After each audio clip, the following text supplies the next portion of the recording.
Entonces, está con nosotros un buen amigo, Fernando. Mire, está con nosotros el doctor Emilio Salazar. No, hombre, mire, este doctor es intensivista, es famoso, anda en todos lados. Lo he visto en Canal 2, en Canal 4, en Univisión, en Televisa, en todo. ¿Qué tal, doctor? ¿Cómo está?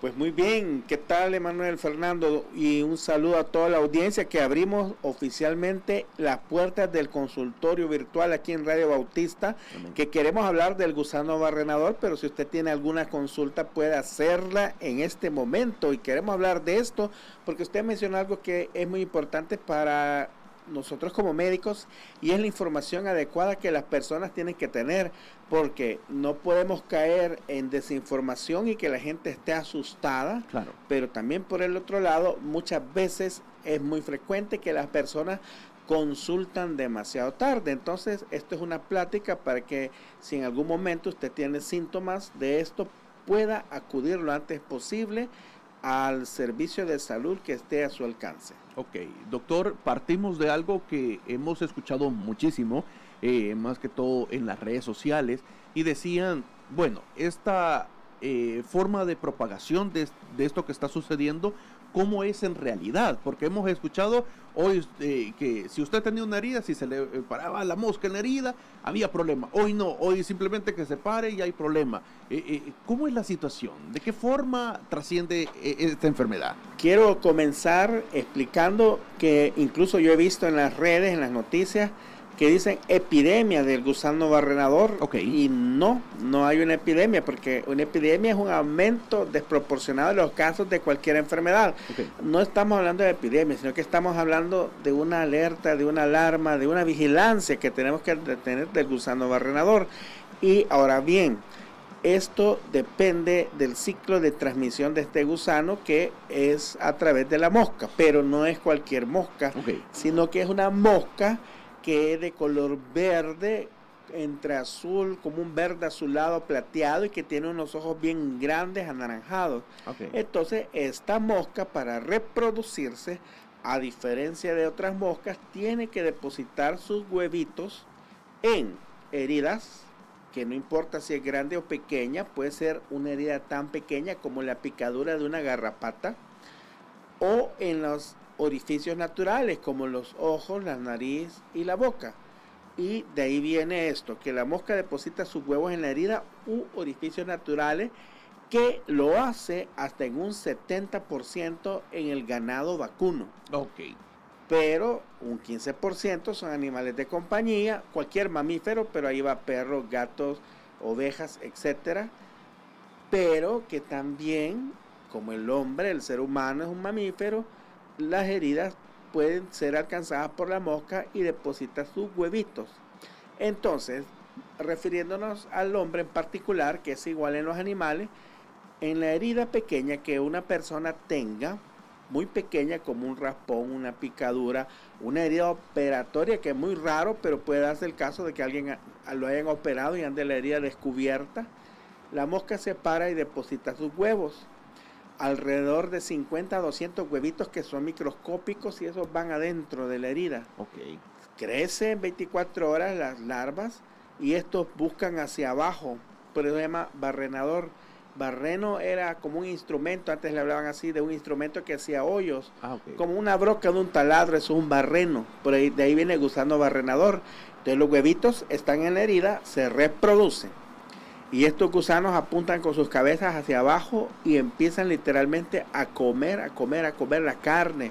Es un gusano, come carne. Okay. Luego continúa el ciclo este gusano, y cuando ya creció, lo expulsa y cae a la tierra, y de ahí se transforma en pupa y surge otra mosca.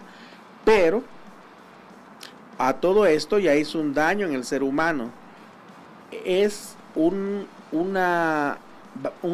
gusano, come carne.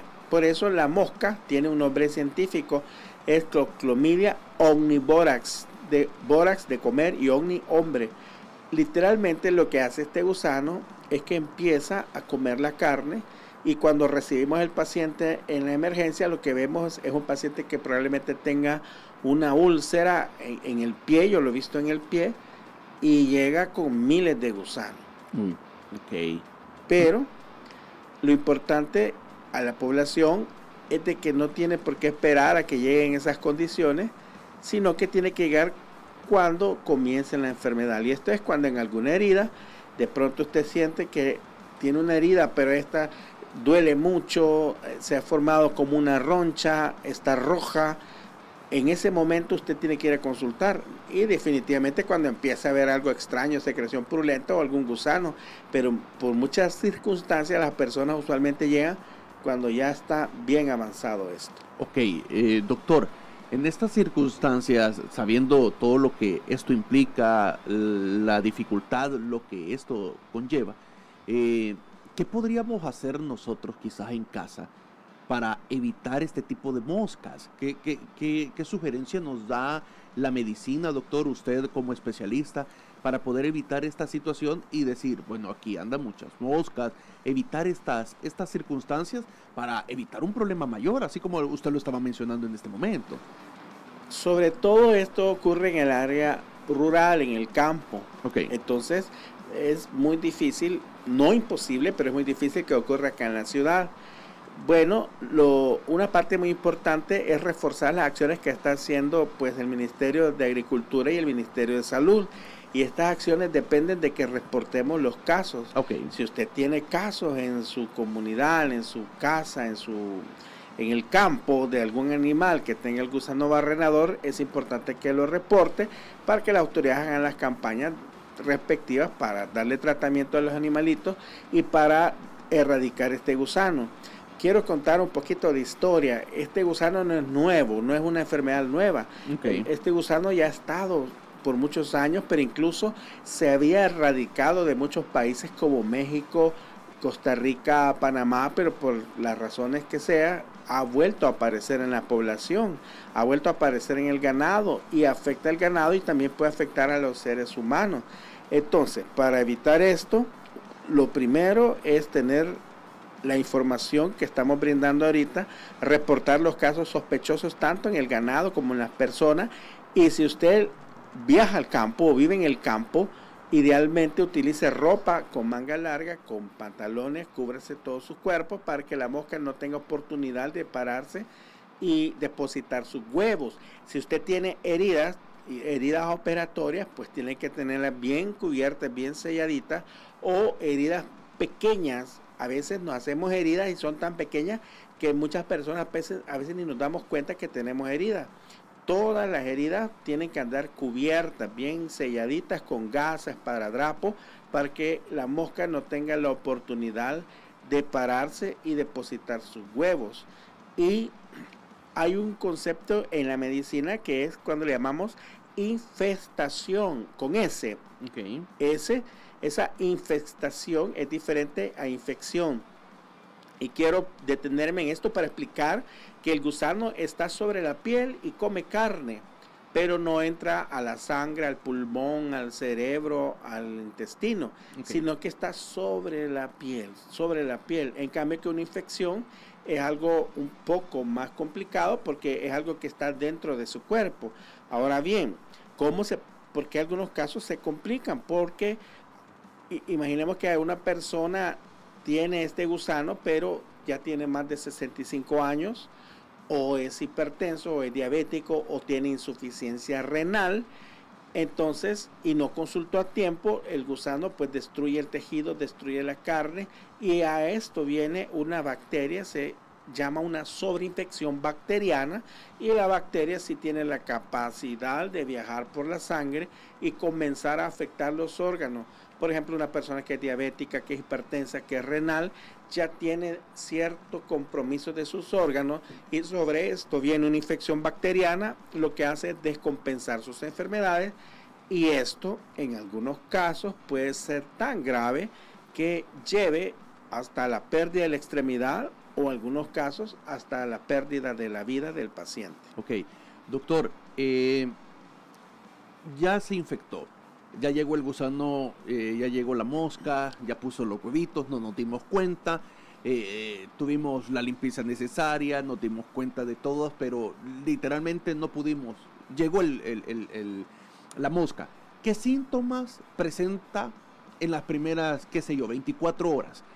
para que la persona pueda estar pendiente si es que tiene estos síntomas, si es que tiene estas dificultades. Claro, sabemos que lo más lógico es correr al centro de salud más cercano, pero ¿qué síntomas presenta esta enfermedad, doctor? Inicialmente, cuando todavía no están los gusanos, es decir, cuando apenas están los huevos y empiezan a reproducirse las larvas, usted va a notar que su herida duele más de lo habitual y que se pone roja, que se pone dura, como que se está formando una roncha. En este caso, ahí no va a haber usted gusano, pero tiene que llegar al hospital, a la unidad de salud, para que revisen su herida. Más adelante, en etapas más avanzadas, usted va a ver secreción purulenta y puede hacer que empiece a ver la salida de alguna larva. A este punto, muchas personas tienen a bien pues extraerse los gusanos y curarse en casa, sobre todo en el área rural, pero recordemos que es importante tener la supervisión médica y el reporte del caso para poder emprender las medidas. Y cuando ya esto avanza, por alguna razón, por increíble que parezca, las personas ya llegan pues con un pie, por ejemplo, con una gran úlcera, con miles de gusanos, con una secreción purulenta. A veces ya hay sobreinfección bacteriana. Pero para cualquier enfermedad, como especialista en cuidados intensivos, les recuerdo que si usted la diagnostica temprano y la empieza a tratar desde el inicio, tiene mejores resultados que si usted ya llega lleno de gusanos, claro, la piel o algún tejido del cuerpo y con descompensación de sus otras enfermedades. Y otro grupo que también es de riesgo son los niños menores de 6 años, porque recordemos que hemos mencionado que no solo es en las heridas, sino que esta mosca verde, plateada, azulada, de ojos anaranjados, se puede posar también sobre los ojos, la nariz y la boquita, y esto puede ocurrir muy frecuente en niños menores de 6 años. Al momento en el país solo se han reportado oficialmente 3 casos. 3 casos es lo que es el reporte oficial del Ministerio de Salud, pero es importante que conozcamos de esto porque en cualquier momento alguna persona puede tener estos síntomas y es necesario pues que consulte a tiempo. Así es. Mis hermanos, estamos tocando un tema maravilloso, Fernando. Sí. Hoy en los miércoles de entrevista está abierto el consultorio, tenemos aquí al experto, nos está hablando de este tema interesante para cada uno de nosotros. Usted puede dejar su consulta, su pregunta a través de nuestro WhatsApp 78191828, se lo repito, 78191828. Para que usted lo pueda tomar muy en cuenta, mi querido hermano, y que usted pueda hacer la pregunta que usted necesite. Son exactamente las 8 de la mañana más 29 minutos. Ya hablamos cómo poderlo combatir un poquito, cuáles son los síntomas. Doctor, ¿cómo le puedo hacer la pregunta? ¿Es normal o es permitido que si yo siento estos síntomas que usted me acaba de mencionar, yo aplicarme alguna pomada, alguna crema en el área, tomarme algo sin antes haber ido al consultorio, sin antes haber ido a la clínica? Claro, es decir, yo comprendo que hay personas increíbles en nuestro país que la distancia incluso yo he tenido pacientes por otras enfermedades que me dicen, mire, tuvimos que subirlo a un caballo y bajarlo desde una montaña. Si ese fuera el caso, lo mejor es no aplicar remedios naturales, porque parte de los mitos es que la gente le aplica café, le aplica otras cosas, y esto lo que hace es favorecer la sobreinfección. Okay. Lo que hacemos los médicos cuando tenemos esto es que producimos que el gusano salga. Es decir, usualmente podemos utilizar hojas de albahaca, se pone albahaca, y eso irrita al gusano y el gusano es expulsado. Él busca salir de esa cavidad de la piel. Ahora bien, lo que procede después de esto es que nosotros hacemos la remoción mecánica en una sala de pequeña cirugía de todos los gusanitos que quedan, y luego hacemos la limpieza, la curación quirúrgica con jabón especial, clorexidina, ocupamos, que son jabones antibacteriales que no dañan la piel. Es decir, recordemos que el gusano está encima de la piel. Imagínense alguien con una pierna que tiene una úlcera, que tiene un montón de gusanos. Primero se los quito todos con la albahaca y manualmente. Luego, cuando ya cayeron los gusanos, procedo a hacer una limpieza quirúrgica con mis guantes, mascarilla, gorro, mi gabachón, en un área estéril. empiezo a limpiar con jabón hasta quitar el último gusano, el último huevito, y recuerden que el gusano ha comido carne. Entonces al comer la carne hay piel, hay tejido que está sin vida, que está muy dañado. También lo removemos, lo limpiamos, luego lo sellamos y luego queda una úlcera limpia que va a requerir curaciones continuamente. Y si hay o detectamos que hay una sobreinfección bacteriana, pues a lo mejor le agregamos algún antibiótico. Entonces es bien complicado yo decirle, mire, tráteselo en casa. Claro. Lo mejor es que alguien puede decir, no, es que está chiquito, yo me lo saco el gusano o los gusanos. Y pues sí, pero ahí es donde mejor lleve al hospital y nosotros nos encargamos de hacer eso para que esto no llegue a más. Y luego hay casos especiales. Por ejemplo, el año pasado, en diciembre, yo hablé a un paciente con estas características, tenía 72 años, tenía una úlcera en el pie, tenía una secreción purulenta, los gusanos, un montón de gusanos, y al evaluarlo, pues hicimos los procedimientos que teníamos que hacer, pero como era diabético y como ya tenía un problema de circulación en las piernas, este gusano vino a ser como la gota que derramó el vaso y desafortunadamente terminó en una amputación. Y bueno, digo, si esta persona hubiera consultado cuando era un pequeño problema, a lo mejor hubiéramos podido ayudarle. Pero a veces las enfermedades nos sorprenden. Las enfermedades son raras, como le digo, 3 casos apenas, pero cuando se presentan, avanzan rápido.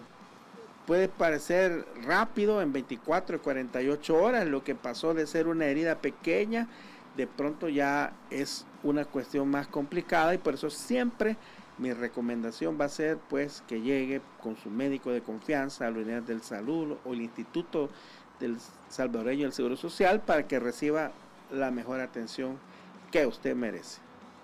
Excelente. Bueno, mire, por acá tenemos una pregunta y está muy interesante. Dice, muy buenos días, bendiciones por tan interesante tema. Si un animal de granja está infectado y lo matan para consumo y por X motivo ya consumirse, ¿puede afectarse en la salud? ¿Cuáles serían los síntomas? Dice. No hay problema en consumir la carne, ni la leche, ni los derivados lácteos de los animales, aun que estuviera infectado con el gusano. Quiero hacer esta aclaración, no le estoy diciendo que se puede comer. De hecho, el gusano barrenador es un gran impacto económico. Les voy a poner en contexto, en México estaba erradicado en el 2000. Es decir, habían declarado a México libre de gusano barrenador. Entonces México podía vender sus vaquitas a Estados Unidos, porque es un país declarado libre de gusano barrenador. Ahora bien, cuando ya aparecen los casos, México perdió esa calidad, y hoy Estados Unidos ya no permite que vaquitas de México puedan venderse a los Estados Unidos. Es decir, trae implicaciones económicas porque no se quiere que el gusano alcance otro país. Sin embargo, el concepto clave es que el gusano está encima de la piel. Entonces, en teoría, no hay ningún problema con el consumo de carnes porque no le va a afectar. No estoy con esto diciendo, mire, si un ganado, una vaca tiene gusano barrenador, es apto para el consumo humano. Definitivamente que no, y esa es la pérdida del ganadero. Sin embargo, no habría ningún riesgo, porque diferente es, por ejemplo, la solitaria. La solitaria es el parásito que está en el cerdo, que está en la carne del cerdo, que resiste la congelación, y que si usted no lo cocinó bien y come la carne de cerdo y esta carne tiene la solitaria, allí se transmite la solitaria y usted tiene un problema de parásitos intestinales. En cuanto al gusano barrenador, la única forma de transmisión es a través de que la mosca deposite sus huevos, no por el consumo de las carnes. Tampoco se transmite por el contacto de persona a persona, sino que exclusivamente es necesario que la mosca deposite sus huevos en las heridas grandes o pequeñas, o en las aberturas naturales como los ojos, la nariz y la cavidad oral. Excelente. Doctor, maravilloso la información que hoy nos trae, y qué bueno saber que a pesar de que despejar todas esas dudas que en algún momento podamos tener, Fernando, sí, porque imagínese esa buena pregunta que hicieron a través del WhatsApp, que por cierto usted lo puede hacer a través del 78191828, despeja muchas dudas, de decir, bueno, ¿y si lo comimos? O ya. Y si es un animal que murió y estaba enfermo.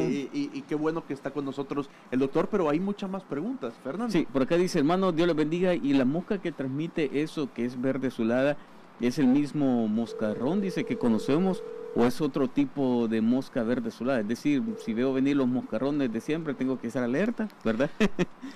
Bueno, la distinción sería bien complicada, pero algunos le llaman moscarrón, pero sí, es verde, azulada plateada y tiene unos ojos anaranjados grandes. La mosca que usualmente vemos es negra. Sí.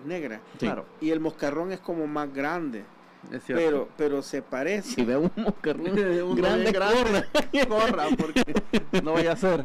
Hay que eliminarlo. Hay que eliminarlo. Mis queridos hermanos, son exactamente las 8 de la mañana más 37 minutos. Estamos en el espacio de preguntas y respuestas. El consultorio está habilitado para usted. Nuestro invitado, nuestro doctor, está hablando acerca de esto que se está propagando y esperamos que no pueda seguir, ¿verdad? Y que tomemos la medida del caso, que estemos muy pendientes, que estemos muy alertas por cualquier circunstancia, cualquier situación que se pueda presentar. Mire, muy importante que pueda hacer sus consultas a través del WhatsApp. Estamos hablando sobre el gusano barredor. Puede hacer preguntas sobre el tema o puede preguntar cualquier enfermedad que tenga. Vamos a ver por acá. Saludos. Bendiciones. Hermano Mario, que Mario nos ama en sintonía. Quiere que me pongan alabanza ahí. Ok, con mucho gusto, ya más adelante. Dice, saludos, bendiciones. Dice, la mosca puede depositar esos huevos en carne muerta como la tienes puesta en los mercados, y qué tan dañino puede ser, dice. No, esa es una diferencia importante, que esta mosca, la Cluclomidia omnivorax, deposita sus huevos en tejidos vivos, en las heridas, porque al germinar los huevitos, las larvas necesitan comer la carne para continuar su ciclo de vida. A diferencia de otras moscas que depositan sus huevos en la basura, en la materia fecal o en las carnes, esta mosca no lo hace así, porque necesita tejido vivo. Entonces, aunque se parara vamos a poner un ejemplo algo fuerte, aunque la mosca deposite los huevos, que no lo hace en la carne, y usted la cocina, pues no se transmite de esa forma y no lo hace. Esta mosca no. Las otras moscas sí lo hacen, pero esta no. Tendría que estar en algo que es vivo, ¿verdad?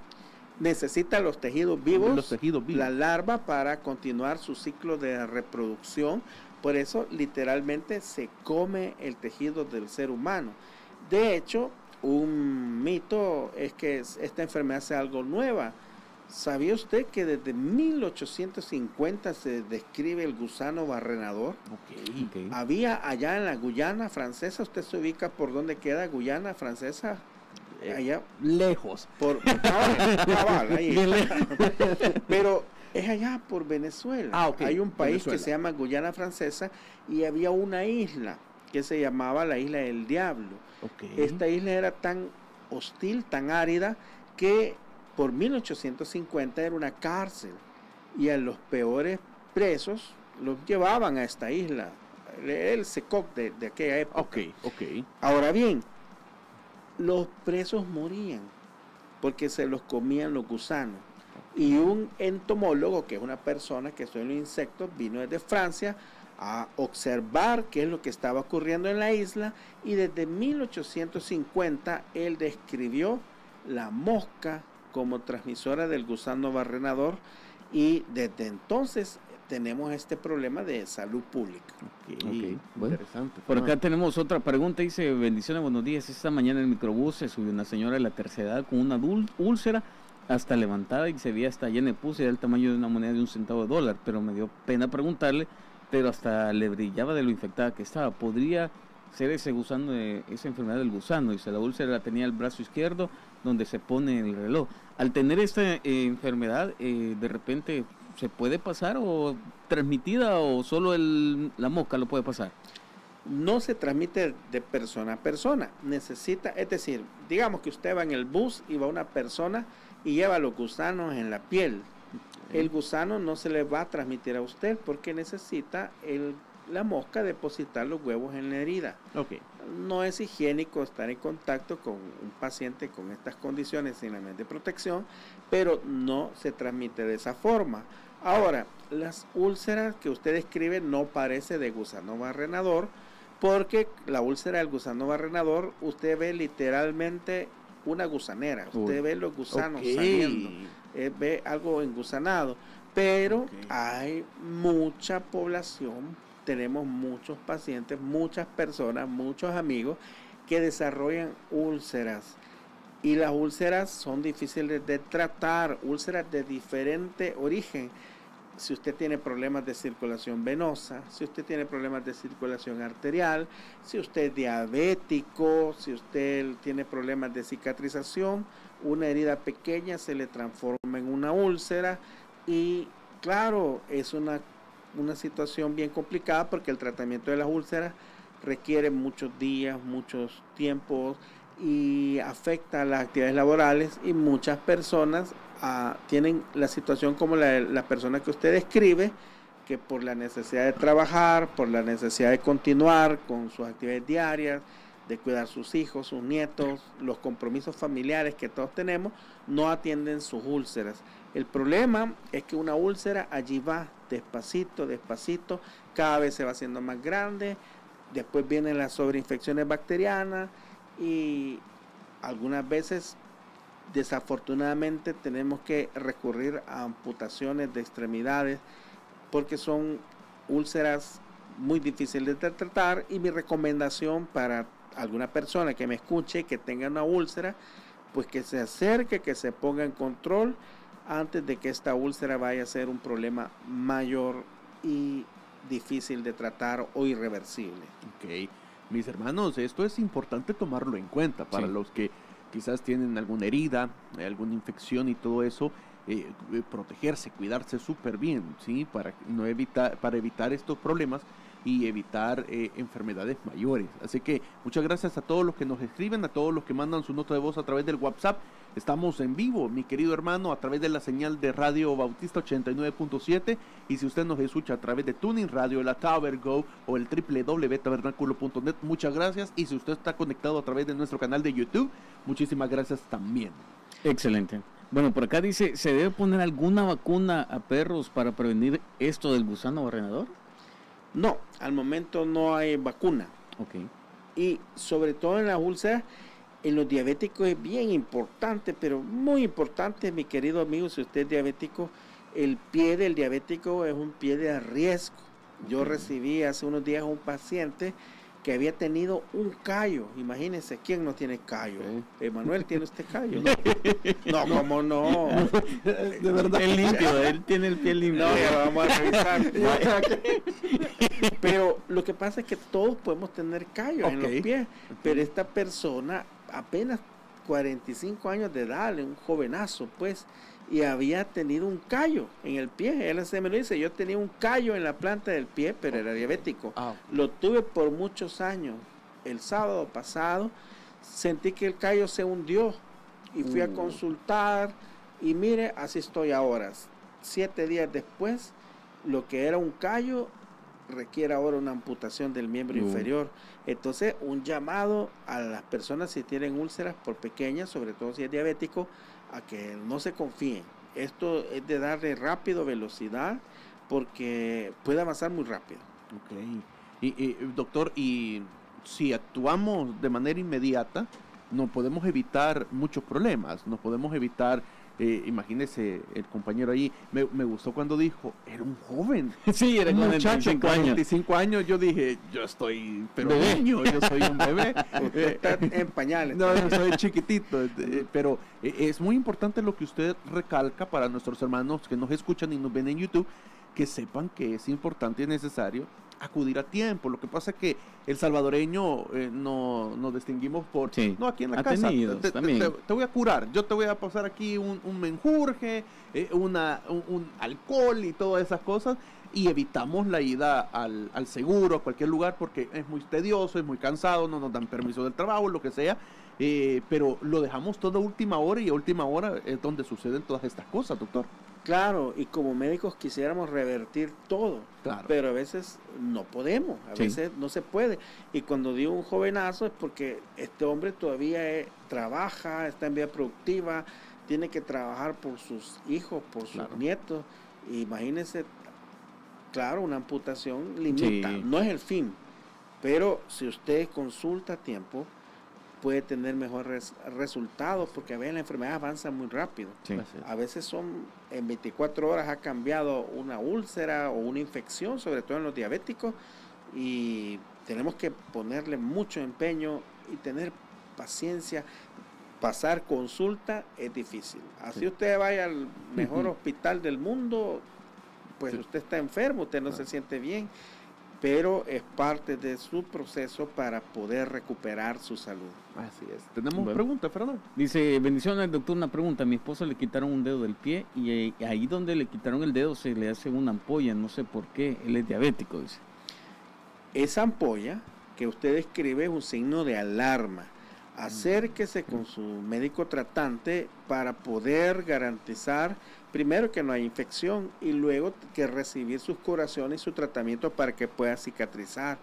En el diabético hay que hacer estudios de la circulación, cómo están las arterias, cómo está la circulación venosa, hay que revisar el calzado, que el calzado sea apropiado. Miren, por alguna razón, todos los zapatos que son bonitos, que nos gustan, que están de moda, no están hechos anatómicamente a la forma de nuestro pie. La mayoría de los zapatos son como puntiagudos. Claro. Y eso no va, nuestro pie no es puntiagudo, claro, nuestro pie es ancho. Esto en el diabético toma un papel muy importante. Entonces hay que revisar mucho, hay que revisar el calzado, hay que revisar si no hay deformidad en los dedos. Los diabéticos hacen deformidad de sus dedos, que le conocemos como pie de Charcot. El pie puede hacerse plano, entonces hay que ver qué es lo que está haciendo que la ampolla se perpetúe y darle tratamiento para que cicatrice y no avance, porque si ya desafortunadamente tuvo la necesidad de la amputación de un dedo, es un pie de riesgo que puede en algún momento, si ocurre algún evento, requerir una amputación a un nivel mayor. Y entonces la lucha debe ser, por supuesto, controlar su glucosa y cuidar ese pie para que no vaya a haber una complicación a futuro. Excelente, ok, vamos a escuchar por acá a ver qué dice. Buenos días, Dios le bendiga. Una pregunta al doctor. Entonces, ¿podemos comer con confianza y tranquilidad la carne que consumimos siempre? La que venden en el súper, en los supermercados. Claro que sí. Puede comer de todo tipo de carne, de res, de vaca, todos los derivados de la leche, crema, queso, requesón. No hay ningún riesgo, no hay un nivel de alarma en relación a esto. Y eso es muy importante saberlo y mencionarlo, porque es importante saber si acaso hubiera una restricción, pero no hay ninguna restricción para la alimentación de derivados de las vacas. Ok, vamos por acá. Saludos. Bendiciones, hermanos. Mi pregunta es, fíjense de que mi perrita se traga si ve una mosca o un moscarrón y no sé si es peligroso o ya cuando se la ha tragado ya murió la mosca. Por favor, sáquenme de esa duda. ¡Wow! Se las traga Se las traga. No hay ningún riesgo de transmisión de la forma, no hay absolutamente ningún riesgo. De hecho, para que el perrito padezca de este gusano, tiene que tener una herida tan pequeña como la picadura de una garrapata, lo cual hace difícil de identificarlo. Si usted ve esas moscas verdes azuladas, pues hay que eliminarlas en lo posible. Pero no pasa nada con que el perrito se la haya tragado. No pasa nada. Ok, interesante. Dice, gracias por el programa. Comentarle que mi abuela tiene una úlcera en un pie, tiene más de 40 años. Gracias a Dios no es diabética y no ha tenido amputación, pero no hay día en que estemos curándola con todos los controles. Mi pregunta es, si esto tiene cura o solo mantenimiento para evitar algo peor. Muchas gracias. Las úlceras son muy difíciles de cicatrizar. Si algo cuesta curar a los médicos son las úlceras. Pero para el control de una úlcera hay que ver qué es lo que está condicionando esta úlcera. Muchas veces son problemas de insuficiencia venosa, de circulación de las venas o varices. Algunas veces las úlceras van a cicatrizar en la medida que usted corrija estos problemas de circulación venosa. Es decir, hay que buscar la causa. A veces son problemas de circulación arterial o de circulación linfática, pero se requieren más estudios para encontrar la causa. Si no es diabética, muy probablemente haya algún problema en la circulación, ya sea venosa, arterial o linfática, y muchas veces requieren algunos medicamentos adicionales para poder ayudar a la cicatrización. Lo que ocurre en la insuficiencia venosa es que como la sangre no regresa al corazón, se acumula en la pierna. Okay. Es decir, su corazón se contrae y bombea la sangre hasta el dedo gordo del pie, pero de regreso el flujo de las venas depende de unas válvulas y depende de los músculos de la pantorrilla. Cuando estas venas están dañadas, específicamente las válvulas, la sangre no regresa libremente y se va quedando. Y al quedarse, eso condiciona la aparición de las úlceras. Por eso es importante identificar cuál es la causa que le está generando esta úlcera y luego revisar cuáles son los medicamentos cicatrizantes que está aplicando para determinar si eso es lo que necesita o si habrá algún medicamento que le ayude a cicatrizar más rápido. Ok. Doctor, muchísimas gracias de verdad por el tiempo, muchas gracias por tomarse el tiempo y contestar las dudas de nuestros hermanos, por aclararnos muchas cosas que lo decíamos al principio, a veces las redes sociales pueden desinformar en lugar de estar informando como tiene que ser, y qué bueno que Radio Bautista tiene el espacio y qué bueno que usted, doctor, se tome el tiempo para poder venir y aclararnos estas dudas. Doctor, números de contacto, dónde está ubicado para que los hermanos lo puedan buscar, puede darnos toda esa información para los que nos están escuchando. Con mucho gusto, si desea pues que evaluemos su caso o tiene alguna pregunta adicional, el número es el 78480041, y también en internet puede encontrarnos en las redes sociales, Facebook, Twitter, Instagram, TikTok, como Dr. Emilio Salazar. Recuerden cuidar su salud y recuerden que identificar las enfermedades al inicio trae mejores resultados que dejar que una enfermedad avance y llegar al hospital cuando ya esté complicado. Recuerde también el apego al tratamiento médico, es decir, que si usted tiene citas con su médico, por favor no las pierda, y que si su médico le da un tratamiento con unas tabletas, tiene que cumplirlo al pie de la letra para que pueda recuperar su salud lo antes posible. Ok, bueno, ahí está. Entonces, gracias, doctor Emilio Salazar, por darnos el espacio y el tiempo. Mire que es una persona famosa. Sí, en todos los canales del país anda. Impresionante, y hoy lo tenemos acá en Radio Bautista. Doctor, muchas gracias y un excelente día. Oye, bendiciones a todos. Bendiciones.